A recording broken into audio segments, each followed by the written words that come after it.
हाय नमस्कार, मी अतिशा लाड राजश्री मराठीमध्ये तुम्हा सगळ्यांचं स्वागत आहे.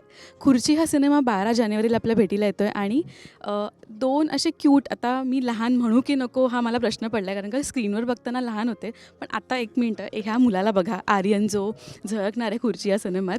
खूप स्वागत दोघांचंही. आणि आर्यन, तुला मी लहान चिमुकला म्हणणार होते, पण हे अतिशय तू खोटं ठरवलंस इकडे. खूप स्वागत दोघांचंही. कसं आहे? मस्त, खूप मस्त.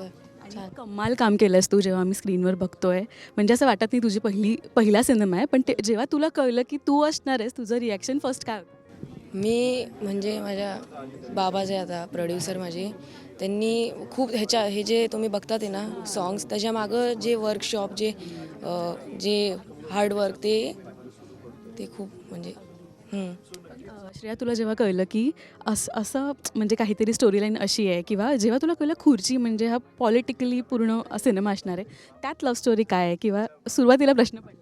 हो, मी सरांना बोलले की राजकारणामध्ये लव्ह स्टोरी तर कधीच नाही बघितली मी आजपर्यंत, आणि नाही चालत राजकारणामध्ये, कारण व्हॅल्यू देत नाही कोण, कारण त्यांना फक्त खुर्ची ह्यावरच फोकस असतो. तर ठीक आहे म्हटलं, नवीन काहीतरी चॅलेंज आलं आहे आपल्याला, असं ते ॲक्सेप्ट करून नक्कीच प्रेक्षकांना आवडेल. आय होप की त्यांना सगळ्यांना आवडेल, असं आम्ही दोघांनी काम केलं एफर्ट्स करून. सेटवर दोघांपैकी जास्त लाडकं कोण होतं? कारण का मला असं वाटतं सगळ्यांपैकी तुम्ही दोघंच लहान असाल ना सेटवर, त्यातल्या त्यात हा सर्वात लहान. हो, लहान दोघे लाडके होतो, जास्ती करून हा सर्वांचा लाडका होता. पण मला असं वाटतं बाबांचा जास्त ओरडाही मिळाला असणार की हा सीन असा करू नको, है ना? खूप रूमवरती मला आहे ना, जे मी चुकी करायचो ना, जे कॅमेऱ्याच्या समोर जे चुकी करायचं ते रूममध्ये मला पप्पा बोलायचे. मला खूप असे म्हणजे बोलायचे काय काय इम्प्रूव्ह करू शकतो आणि सांगायचे मला ते. त्या ओरडण्यामुळेच आज तुझं काम इतकं छान दिसतंय आणि तुलाही बघताना खूप छान वाटतं. हो, खूप छान वाटते. म्हणजे आत्ता मला कळाले माझे पप्पा का ओरडत होते मला एवढे. म्हणजे नेहमी असं होतं की अरे आपल्या घरचंच आहे म्हटल्यावर आपण एकदम छान राहणार, पण तसं उलट असतं, जास्त ओरडा आपल्याला पडत असतो, है ना? सो आर्यनच्या बाबतीत तसं झालं आहे, पण त्याचा रिझल्ट आज आपण बघतोय, खूप छान झाला आहे. पण आर्यन, जेव्हा तू मुळात डान्सर आहेस का? कारण का तुझ्या एकंदरीत स्टेप्सवरनं असं वाटतं इतकं छान सिंक्रोनायझेशन केलं आहे त्याने. डान्सर मी नाही, डान्सर नाही. मी ॲक्च्युली महिने लागले ते स्टेप शिकायला. रोज जायचो आम्ही संध्याकाळी स्टुडिओमध्ये प्रॅक्टिस करायचो रोज, डे अँड नाईट चालूच होतं. आपण ना प्रत्येकाबद्दल एक आहे ना मत बनवतो आपल्या सुरुवातीला. जेव्हा तुम्हाला कळलं की तुम्हा दोघांना सीन्स करायचे आहेत, की आपण एक बॅक ऑफ द माइंड काय होतं, अरे याच्याशी कसं बोलू? पहिली रिॲक्शन दोघांच्या बाबतीत काय होती?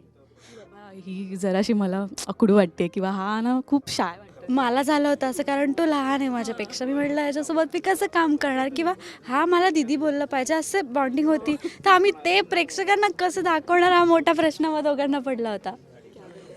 मला पण ही मोठी आहे. मी तसा शाय आहे खूप, मला मुलींबरोबर मी जास्त बोलत नाही, पण मग नंतर झाली बॉन्डिंग झाली चांगली. हे सगळे सीन्स ना खूप छान झालं, त्यांनी क्यूट वाटतंच जेव्हा बघायला सुद्धा. सो जेव्हा आता राकेश सर आहेत, ह्या सगळ्यांसोबत काम करायचं, सुरुवातीला थोडंसं प्रेशर होतं की आपण कसं यांच्यासोबत काम, तुझे सीन्स आहेत का त्यांच्यासोबत? राकेश सरांसोबत माझे सीन नाही आहेत, पण आर्यनसोबत किंवा बाकी ज्यांच्यासोबत सीन होते तर नर्वस नाही वाटलं, कारण जे ॲक्टर्स होते ते आम्हा दोघांना खूप छान समजून सांगायचं प्रत्येक सीन, की आपण हे असं करू, हे तसं करू. त्याच्यामुळे आम्हाला कधीच नर्वस वाटून नाही दिलं सेटवरती. प्रत्येकाची रिॲक्शन तीच आहे ना, की बाबा हा कसा होता आणि आता केवढा झाला, म्हणजे हा तुझ्यापेक्षा मोठा वाटतं. मूवीमध्ये माझी हाईट एवढी आणि त्याची एवढी, आता ते उलटं झालंय. राकेश सर आल्याला सुद्धा म्हटलं, अरे बापरे तुम्ही खूप मोठे झाले. म्हणजे आम्ही सुद्धा टीजरमध्ये बघितलं, तर इथे आल्यावर ओळखणं थोडं कठीण झालं की हा आर्यनच आहे का, पण नाही, हा आर्यनच आहे. पण असं होतं ना की पूर्ण जर्नीमध्ये एखादा आपला फेवरेट सीन असतो, की हा सीन शूट करताना मला खूप मजा आली, किंवा हा कायम लक्षात राहील ॲज अन ॲक्टर, जेव्हा मी पुढे ग्रो होईन हा सीन माझ्या कायम लक्षात राहील, खूप चॅलेंज आले होते, असा कोणता सीन आहे दोघांनी? आमच्या दोघांचा तो सीन, जो आमचा एक मूवीमध्ये जो सीन झाला, आम्ही दोघं बोलत असतो किंवा काय, त्यामध्ये आर्यननी सुद्धा खूप जास्त काम केलं. आता तुम्ही जेव्हा मूवी बघताल तेव्हाच तुम्हाला कळेल. सस्पेन्स ठेवलाय तुम्ही.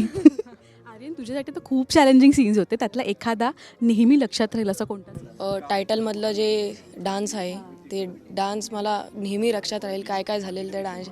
थंडी होती खूप, वरडा भेटला त्याच्याहून जास्त. हो, म्हणजे लाईक काय काय सीन करायला लागायची ना, म्हणून जरा मला 3 जॅकेट्स असे घालून बसायचं, एवढी थंडी होती. आणि एका वेळी 2 सॉंगचं शूट चालू होतं. आर्यन इकडे डान्स करून आला की त्याला इकडे यायला लागायचं, इकडे आला की त्याला तिकडे जायला लागायचं. पण आर्यन, ह्यानंतर तुझा बराच प्रवास झाला असणार आहे ना तुला, म्हणजे अजून तुला ग्रो व्हायचं आहे बरंच, तर मला काय सांगायला आवडेल की सिनेमे किंवा काही साईन वगैरे केलंस? हो, करायचे आहेत, करायचे आहेत, खूप करायचे आहेत. आता मला कळालं आहे का कुठं काय काय इन्व्हॉल्वमेंट, कसं काय काय ॲड करायचं आहे, मला एक्सपिरियन्स आला आहे. आता नेक्स्ट मूवी मी अजून माझा बेस्ट देईल, 100% देईल. आता तू बेस्ट दिलंस आहे, अजून बेस्ट दिलंस तर म्हणजे कुठे पोचशील. आणि श्रेया, तुला तर आम्ही पाहिलं आहे ऑलरेडी आणि आता तुला अजून ग्रो करायचं. Thank you so much. आणि खुर्ची येतो आहे, दोघंही मिळून काय क्यूट अपील करा. आमचा 12 जानेवारीला खुर्ची चित्रपट येत आहे. तो सर्वांनी आमच्या दोघांची जोडी बघायला चित्रपटगृहात या.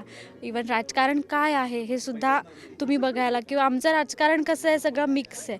त्यामध्ये प्रेम असेल किंवा खुर्चीसाठी जी जिद्द असते की नाही बाबा मला ही खुर्ची पाहिजेच, ती आम्ही कशी मिळवतो हे बघण्यासाठी 12 जानेवारीला सगळ्यांनी थिएटरमध्ये येऊन आमचा सिनेमा बघावा. आर्यन, आणि तू पहिलं सांग की तो मुलगा मीच आहे. मीच आहे तो मुलगा.